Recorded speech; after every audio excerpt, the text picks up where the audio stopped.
Buenas tardes. Muchas gracias. Hoy estoy acá para decirles que Occidente está en peligro. Está en peligro porque aquellos que supuestamente deben defender los valores de Occidente se encuentran cooptados por una visión del mundo que inexorablemente conduce al socialismo y, en consecuencia, a la pobreza. Lamentablemente, en las últimas décadas, motivados por algunos deseos bien pensantes de querer ayudar al prójimo y otros por el deseo de pertenecer a una casta privilegiada, los principales líderes del mundo occidental han abandonado el modelo de la libertad por distintas versiones de lo que llamamos colectivismo. Nosotros estamos acá para decirles que los experimentos colectivistas nunca son la solución a los problemas que aquejan a los ciudadanos del mundo, sino que, por el contrario, son su causa. Créanme, nadie mejor que nosotros los argentinos para dar testimonios de estas dos cuestiones. Cuando adoptamos el modelo de la libertad, allá por el año 1860, en 35 años nos convertimos en la primer potencia mundial, mientras que cuando abrazamos el colectivismo, a lo largo de los últimos 100 años, vimos cómo nuestros ciudadanos comenzaron a empobrecerse sistemáticamente hasta caer en el puesto número 140 del mundo. Pero antes de poder dar esta discusión, sería importante que primero viéramos los datos que sustentan por qué el capitalismo de libre empresa no solo es un sistema posible para terminar con la pobreza del mundo, sino que es el único sistema moralmente deseable para lograrlo. Si consideramos la historia del progreso económico, podemos ver cómo desde el año 0 hasta el año 1800 aproximadamente, el PBI per cápita del mundo prácticamente se mantuvo constante durante todo el periodo de referencia. Si uno mira un gráfico de la evolución del crecimiento económico a lo largo de la historia de la humanidad, uno estaría viendo un gráfico con la forma de un palo de hockey, una función exponencial que se mantuvo constante durante el 90% del tiempo y se dispara exponencialmente a partir del siglo XIX. La única excepción a esta historia de estancamiento se dio a finales del siglo XV con el descubrimiento de América.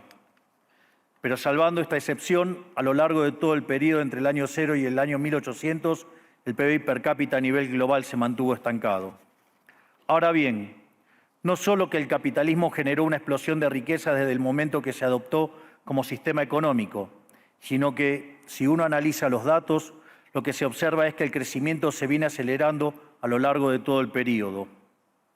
Durante todo el periodo comprendido entre el año 0 y el 1800, la tasa de crecimiento del PBI per cápita se mantuvo estable en torno al 0,02% anual, es decir, prácticamente sin crecimiento. A partir del siglo XIX, con la Revolución Industrial, la tasa de crecimiento pasa al 0,66%. A ese ritmo, para duplicar el PBI per cápita, se necesitarían crecer durante 107 años. Ahora bien, si observamos el periodo entre 1900 y 1950, la tasa de crecimiento se acelera al 1,66% anual. Ya no necesitamos 107 años para duplicar el PBI per cápita, sino 66. Y si tomamos el periodo comprendido entre 1950 y el año 2000, vemos que la tasa de crecimiento fue de 2,1% anual, lo que derivaría en que en solo 33 años podríamos duplicar el PBI per cápita del mundo. Esta tendencia, lejos de detenerse, se mantiene viva aún hoy. Si tomamos el periodo entre el año 2000 y el 2023, la tasa de crecimiento volvió a acelerar el 3% anual, lo que implica que podríamos duplicar nuestro PBI per cápita en el mundo en tan solo 23 años. Ahora bien, cuando se estudia el PBI per cápita desde el año 1800 al día de hoy, lo que se observa es que luego de la Revolución Industrial, el PBI per cápita mundial se multiplicó por más de 15 veces, generando una explosión de riqueza que sacó de la pobreza al 90% de la población mundial. No debemos olvidar nunca que para el año 1800, cerca del 95% de la población mundial vivía en la pobreza más extrema, mientras que ese número cayó al 5% para el año 2020, previo a la pandemia. La conclusión es obvia. Lejos de ser la causa de nuestros problemas, el capitalismo de libre empresa como sistema económico es la única herramienta que tenemos para terminar con el hambre, la pobreza y la indigencia a lo largo y a lo ancho de todo el planeta. La evidencia empírica es incuestionable.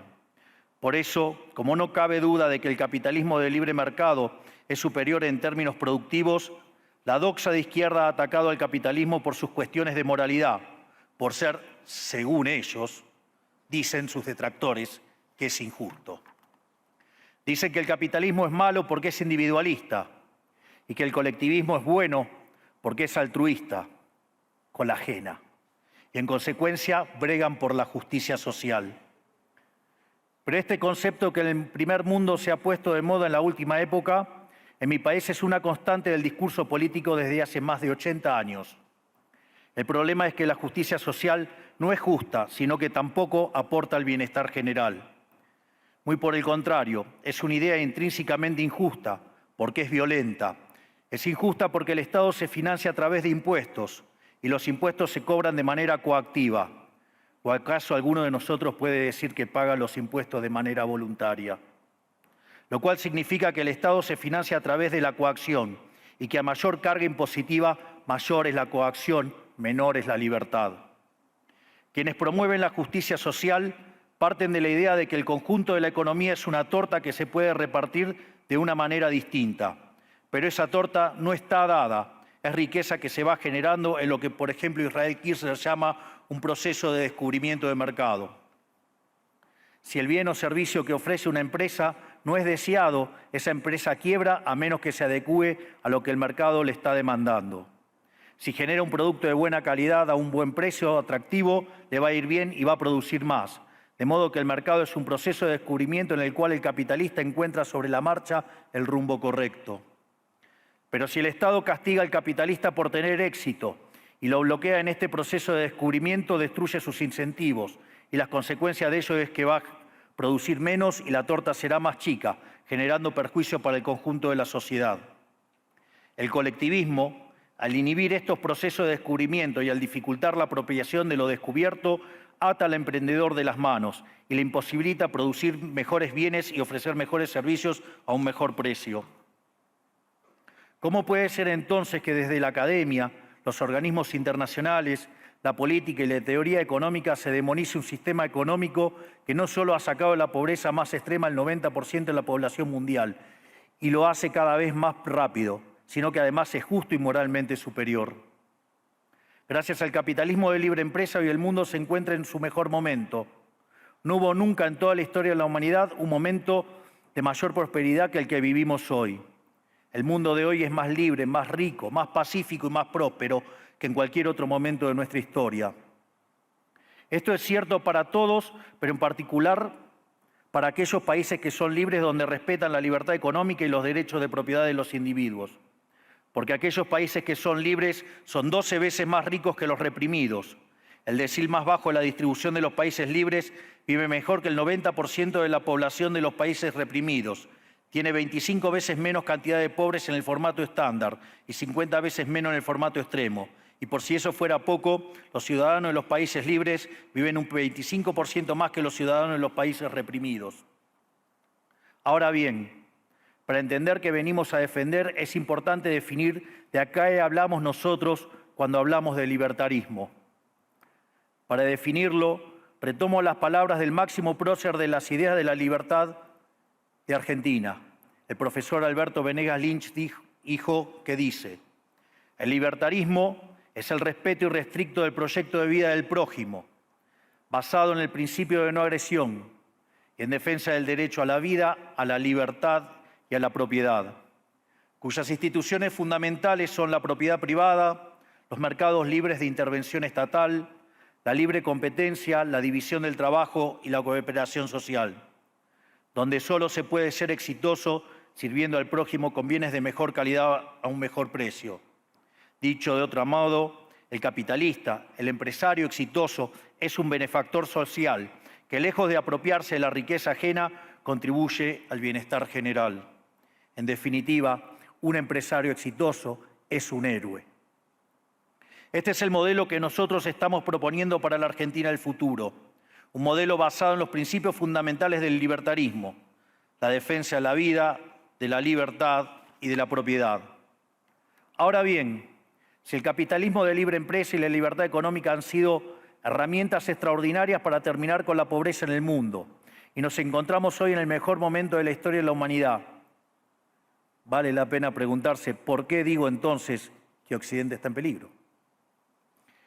Digo que Occidente está en peligro justamente porque en aquellos países que deberíamos defender los valores del libre mercado, la propiedad privada y las demás instituciones del libertarismo, sectores del establishment político y económico, algunos por errores en su marco teórico y otros por ambición de poder, están socavando los fundamentos del libertarismo, abriéndole las puertas al socialismo y condenándonos potencialmente a la pobreza, a la miseria y el estancamiento. Porque nunca debe olvidarse que el socialismo es siempre y en todo lugar un fenómeno empobrecedor, que fracasó en todos los países que se intentó. Fue un fracaso en lo económico, fue un fracaso en lo social, fue un fracaso en lo cultural y además asesinó a más de 100 millones de seres humanos. El problema esencial de Occidente hoy es que no solo debemos enfrentarnos a quienes, aún luego de la caída del muro y la evidencia empírica abrumadora, siguen bregando por el socialismo empobrecedor, sino también a nuestros propios líderes, pensadores y académicos que, amparados en un marco teórico equivocado, socavan los fundamentos del sistema que nos ha dado la mayor expansión de riqueza y prosperidad de nuestra historia. El marco teórico al que me refiero es el de la teoría económica neoclásica, que diseña un instrumental que, sin quererlo, termina haciendo funcional la intromisión del Estado, el socialismo y la degradación de la sociedad. El problema de los neoclásicos es que, como el modelo del que se enamoraron no mapea contra la realidad, atribuyen el error al supuesto fallo del mercado, en vez de revisar las premisas de su modelo. Sobre pretexto de un supuesto fallo de mercado, se introducen regulaciones que lo único que generan es distorsiones en el sistema de precios que impiden el cálculo económico y, en consecuencia, el ahorro, la inversión y el crecimiento. Este problema radica esencialmente en que ni siquiera los economistas supuestamente libertarios comprenden qué es el mercado, ya que si se comprendiera, se vería rápidamente que es imposible que exista algo así como un fallo de mercado. El mercado no es una mera descripción gráfica de una curva de oferta y otra de demanda en un gráfico. El mercado es un mecanismo de cooperación social donde se intercambian voluntariamente derechos de propiedad. Por lo tanto, dada esta definición, hablar de fallo de mercado es un oxímoron. No existe el fallo de mercados. Si las transacciones son voluntarias, el único contexto en el que puede haber un fallo de mercado es si hay coacción. Y el único con la capacidad de coaccionar de manera generalizada es el Estado, que tiene el monopolio de la violencia. En consecuencia, si alguien considera que hay un fallo de mercado, les recomendaría que revisen si hay intervención estatal en el medio. Y si encuentran que no hay intervención estatal en el medio, les sugiero que hagan de nuevo el análisis porque definitivamente está mal. Los fallos de mercado no existen. Un ejemplo de los supuestos fallos de mercado que describen los neoclásicos son las estructuras concentradas de la economía. Sin embargo, sin funciones que presenten rendimientos crecientes a escala, cuya contrapartida son las estructuras concentradas de la economía, no podríamos explicar el crecimiento económico desde el año 1800 hasta hoy. Fíjense qué interesante. Desde el año 1800 en adelante, con la población multiplicándose más de 8 o 9 veces, el producto per cápita creció más de 15 veces. Es decir, existen rendimientos crecientes. Eso llevó la pobreza extrema del 95% al 5%. Sin embargo, esas presencias de rendimientos crecientes implican estructuras concentradas, lo que se llamaría, por ejemplo, un monopolio. ¿Cómo puede ser que algo que haya generado tanto bienestar para la teoría neoclásica, eso es un fallo de mercado? Economistas neoclásicos, salgan de la caja. Cuando el modelo falla, no hay que enojarse con la realidad, hay que enojarse con el modelo y cambiarlo. El dilema que enfrenta el modelo neoclásico es que dicen querer perfeccionar el funcionamiento del mercado atacando lo que ellos consideran fallos, pero al hacerlo no solo abren las puertas del socialismo, sino que atentan contra el crecimiento económico. Ejemplo, regular monopolios, destruirle las ganancias y destrozar los rendimientos crecientes, automáticamente destruiría el crecimiento económico. Dicho de otro modo, cada vez que ustedes quieran hacer una corrección de un supuesto fallo de mercado, inexorablemente, por desconocer lo que es el mercado o por haberse enamorado de un modelo fallido, están abriendo las puertas al socialismo y están condenando a la gente a la pobreza.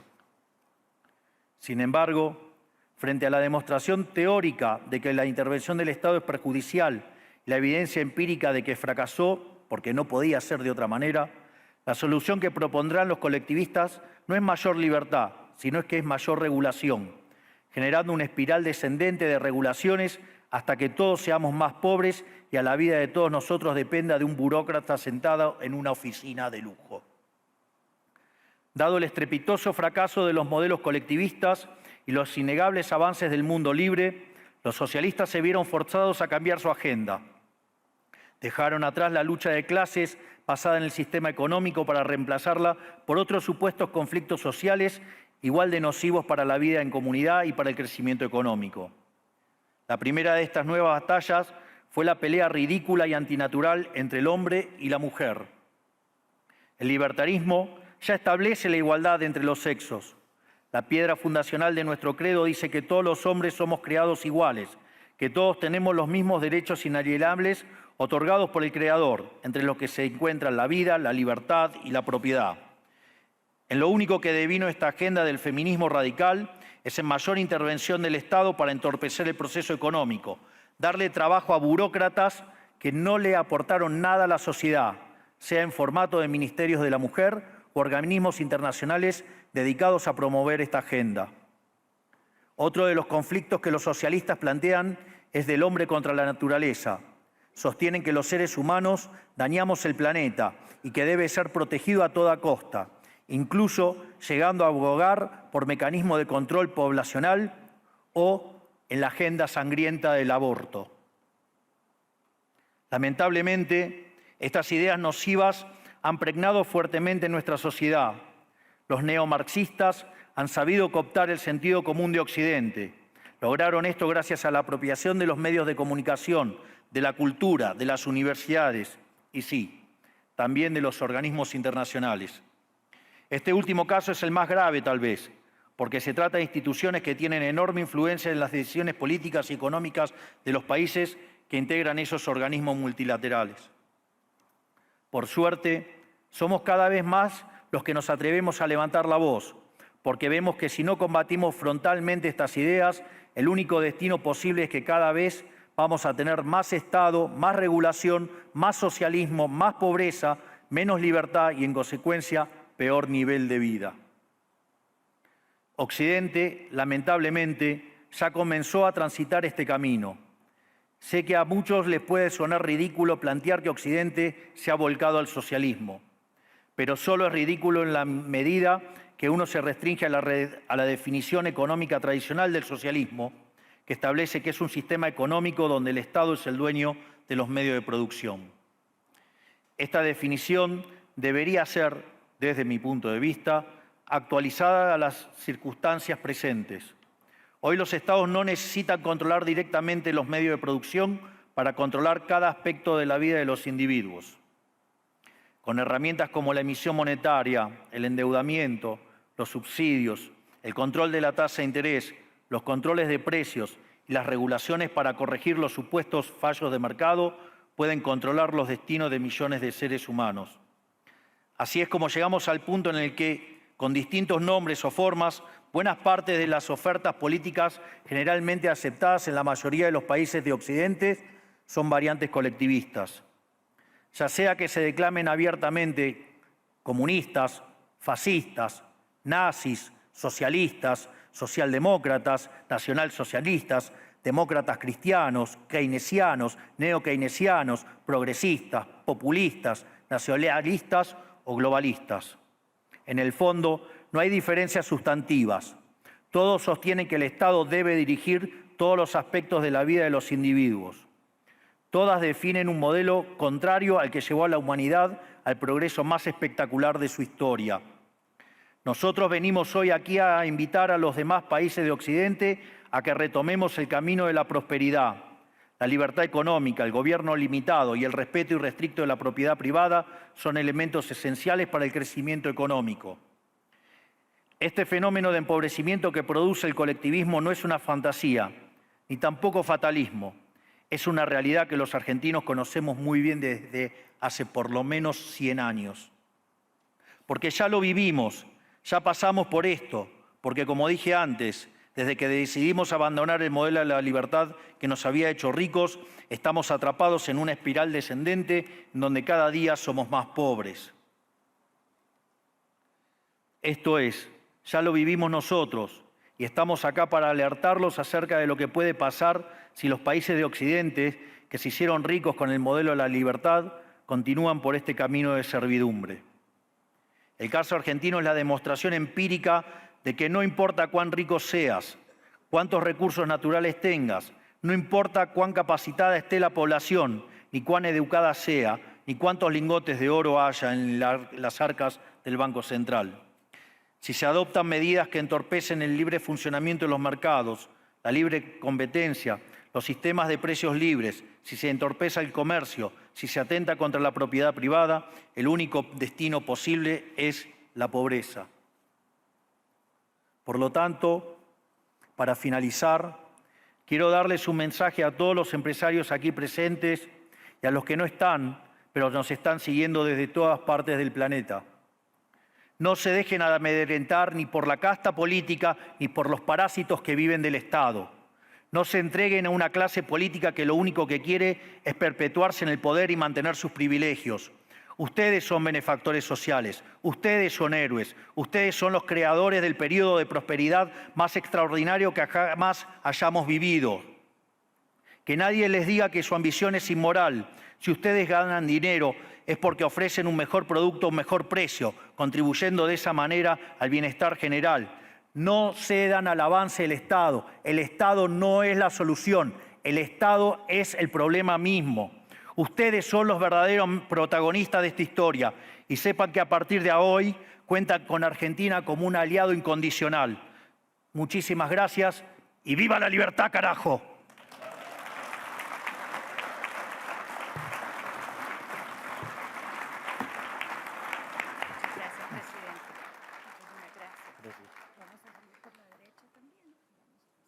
Fantástico. Gracias.